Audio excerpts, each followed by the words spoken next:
ছোট বাচ্চারা পুতুল নিয়ে খেলা যাবে কিনা, দোকানে খেলনা পুতুল বিক্রি করা যাবে কিনা? দেখুন, ছোট বাচ্চারা খেলনার পুতুল নিয়ে খেলা, তাদেরকে পুতুল কিনে দেওয়া, এটা নিয়ে ওলামাদের তিনটা কথা আছে: জায়েজ, মাকরু, হারাম। আমার কাছে ব্যক্তিগতভাবে আমার ক্ষুদ্র ছোট্ট এলেমে যতটুকু আমি কোরআন হাদিস দেখছি, শিখছি, বুঝছি, সেগুলো আমার কাছে মনে হয় বাচ্চাদের খেলনা হিসাবে কিনা জায়েজ আছে, না কিনাটা তাকওয়া। না কেনাটা হলো কি এহতিয়াত, সতর্কতা। রাসূল সাল্লাল্লাহু আলাইহি সাল্লামের বাসায় আয়েশা রাদিয়াল্লাহু তাআলা আনহা পুতুল নিয়ে খেলা করেছেন, হাদিস দ্বারা প্রমাণিত। এখন পুতুল নিয়ে যেহেতু খেলা করেছেন, অথবা এটা হারাম বলার অধিকার নাই, তবে অনেক আলেমগণ যারা হারাম বলেছেন তারা বলেন যে এটা আগের কথা। পরে যখন আল্লাহ তাআলা এবারে নিষেধাজ্ঞা জারি করছেন তার আগে, কারণ জিবরিল আসছেন একবার রাসূলের বাসায়, আসি ফেরত গেছেন। কেন ফেরত গেছেন?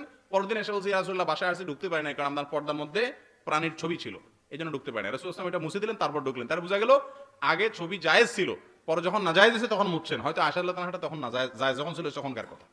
এই জন্য বাচ্চাদের জন্য এগুলো না কেনাটাই হলো তাকওয়া। আর খেলনা কি টান পড়ছে